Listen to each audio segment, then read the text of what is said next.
بسم اللہ الرحمن الرحیم۔ یہ قصہ ہے حضرت موسیٰ علیہ السلام کے دور کا۔ بنی اسرائیل میں ایک شخص تھا جس کا نام قارون تھا۔ رشتوں میں وہ حضرت موسیٰ علیہ السلام کا چچا زاد بھائی تھا، لیکن اپنے کردار اور تکبر میں وہ فرعون سے کم نہ تھا۔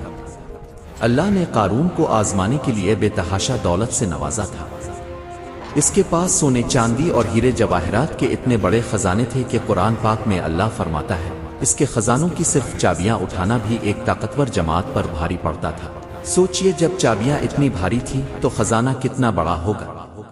لیکن اس دولت نے قارون کو شکر گزار بنانے کے بجائے متکبر اور گھمنڈی بنا دیا۔ قوم کے نیک لوگوں نے اسے سمجھایا اور کہا، اے قارون، اتنا نہ اترا، اللہ اترانے والوں کو پسند نہیں کرتا۔ جو مال اللہ نے تجھے دیا ہے اسے غریبوں کی مدد کر اور زمین میں فساد مت پھیلا۔ مگر قارون کا جواب انتہائی تکبر بھرا تھا۔ اس نے بڑے غرور سے کہا، یہ مال مجھے اللہ نے نہیں دیا، بلکہ یہ تو مجھے میرے اپنے علم، ہنر اور قابلیت کی وجہ سے ملا ہے۔ وہ بھول گیا تھا کہ عزت اور ذلت، امیری اور غریبی صرف اللہ کے ہاتھ میں ہے۔ پھر ایک دن اپنی طاقت دکھانے کے لیے قارون اپنی پوری شان و شوکت، قیمتی لباس اور لشکر کے ساتھ شہر میں نکلا۔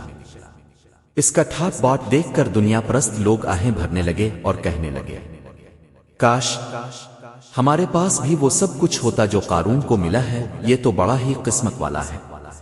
لیکن جن لوگوں کے پاس دین کا علم تھا انہوں نے کہا، افسوس تم پر، اللہ کا ثواب اس سے بہتر ہے جو ایمان لائے۔ پھر وہی ہوا جو تکبر کرنے والوں کا انجام ہوتا ہے۔ اللہ کا غضب حرکت میں آیا۔ اچانک زمین کانپنے لگی۔